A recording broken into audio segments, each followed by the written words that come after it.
नमस्कार, FT live में आपके साथ मैं हूं सिमरन कौर। उत्तर प्रदेश विधानसभा चुनाव अब कुछ दिन शेष रह गए हैं, जिसको देखते हुए सभी पार्टियों ने अपने प्रत्याशी चुनाव मैदान में उतार दिए हैं।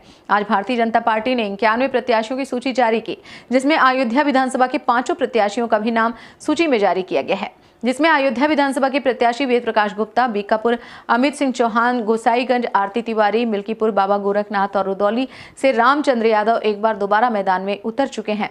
इसी क्रम में जब अयोध्या प्रत्याशियों के नाम की घोषणा हुई तो पार्टी कार्यालय पर भाजपाइयों ने एक दूसरे को मिठाई खिलाकर खुशियां मनाई। जिले के भाजपा प्रत्याशियों को बड़े नेताओं और कार्यकर्ताओं ने बधाई दी, तो वहीं उनके बाद भाजपा प्रत्याशी भगवान की शरण में पहुंचे। मिल्कीपुर प्रत्याशी बाबा गोरखनाथ और गोसाईगंज की प्रत्याशी आरती तिवारी ने अयोध्या धाम हनुमानगढ़ी में हनुमत लला का दर्शन पूजन किया। दर्शन के बाद भाजपा के गोसाईगंज से निवर्तमान विधायक इंद्र प्रताप तिवारी, खब्बू की पत्नी आरती तिवारी ने विरोधियों को संदेश दिया।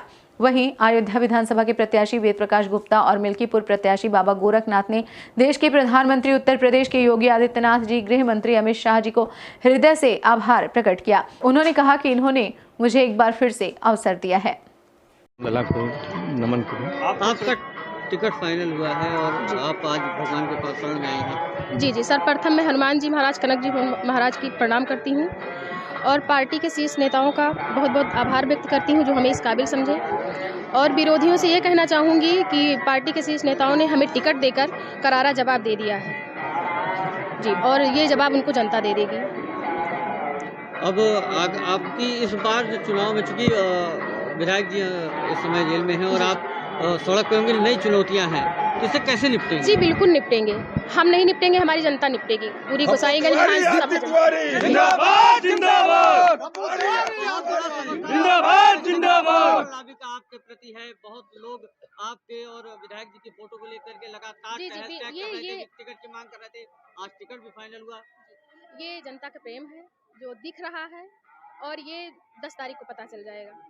जी जिंदाबाद जिंदाबाद जिंदाबाद जिंदाबाद। हनुमानगढ़ी पे टिकट फाइनल होने के बाद हनुमान जी से क्या आग्रह किया है, क्या मांगा है? जी बिल्कुल, विरोधियों को जवाब देने के लिए, अपनी जीत के लिए और अपने पति के रिहाई के लिए जताया है। क्या कहेंगे पार्टी को? मैं सबसे पहले अपने मिल्कीपुर की जनता को, वहाँ के ईमानदार कर्मठ एक एक कार्यकर्ता को प्रणाम करता हूँ कि जिन्होंने मेरे बारे में लड़ाई यहाँ से लेकर दिल्ली तक संदेशा भेजा कि पुनः गोरखनाथ बाबा को मिल्कीपुर का प्रत्याशी बनाया जाए, और शीर्ष नेतृत्व ने मुझे फिर पर भरोसा जताया है और मिल्कीपुर से फिर से भारतीय जनता पार्टी का मैं प्रत्याशी बनकर बना हूँ। मैं अपने मिल्कीपुर की तरफ से पार्टी के शीर्ष नेतृत्व को आश्वस्त करता हूँ कि फिर से हम लोग एक बड़े वोटों के अंतर के साथ जीतेंगे। ऐसा क्या बचा है जो अगली बार जीतने के बाद अगर आप जीतते हैं तो जनता को वो सारी चीजें देंगे, क्या उपलब्धियां होंगी इस बार? पंडित दीनदयाल उपाध्याय जी का सपना था कि अंतिम व्यक्ति पे खड़े व्यक्ति का कैसे उद्धार हो, कैसे उसके चेहरे पे मुस्कान आए।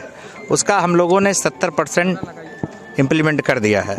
जो बचे सपने हैं, उन गरीबों के उन सपनों को पूरा करना है और देश को जिस तरीके से उत्तर प्रदेश को योगी जी के राज में भयमुक्त किया है, लोगों का विश्वास योगी जी पर है, ये विश्वास इसी तरीके से बना रहे, ऐसी मैं अपनी जनता जनार्दन से बहुत विनम्र प्रार्थना करता हूँ।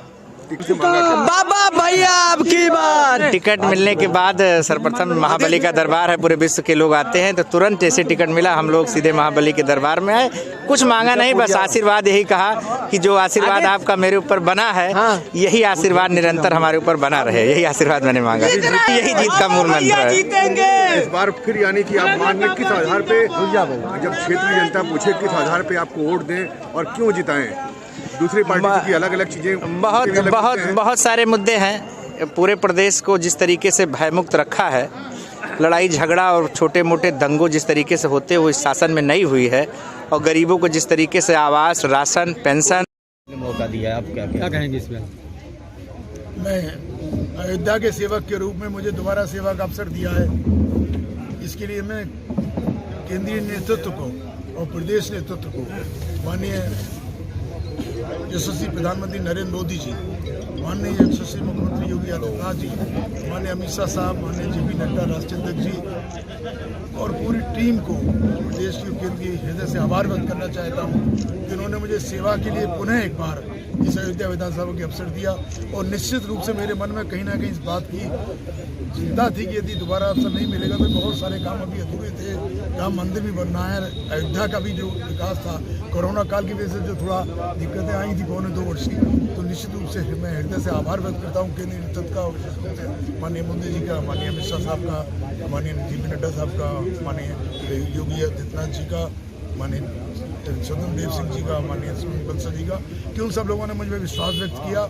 और यहाँ की महान जनता, अयोध्या विधानसभा के पूज्य संत महंत और यहाँ के अयोध्यावासी, इन सब लोगों ने पिछली बार भी मुझे प्रचंड बहुमत के साथ जिताया था, आशीर्वाद दिया था। और मुझे लगता है कि इसके बाद तो अयोध्या में इतना काम हुआ है, अयोध्या का विकास, अयोध्या विश्व स्तरीय नगरी बनने की दिशा में अग्रसर है। और अयोध्या उसका पौराणिक, धार्मिक और सांस्कृतिक महत्व के साथ पर्यटन के रूप में अयोध्या विश्व स्तर पर चमकने जा रही। माननीय प्रधानमंत्री की कृपा से, माननीय मुख्यमंत्री की, तो निश्चित रूप से उसका प्रतिनिधित्व करने का, सेवा करने का अवसर मुझे मिला है। मैं कह सकता हूँ आने वाले समय में अयोध्या पूरे विश्व को आलोकित करेगी और विश्व में अपना विस्तृत स्थान बनाएगी। मुद्दा क्या रहेगा आपकी? मुद्दा क्या रहेगा आपका? मेन मुद्दा क्या रहेगा?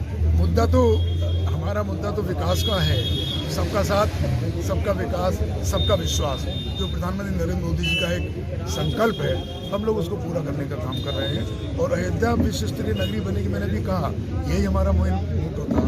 तो माननीय प्रधानमंत्री, माननीय मुख्यमंत्री जी के नेतृत्व में हम अयोध्या का सतत विकास, अयोध्या का जो पौराणिक महत्व है, इसके साथ UFT लाइव के लिए सतीश यादव की रिपोर्ट।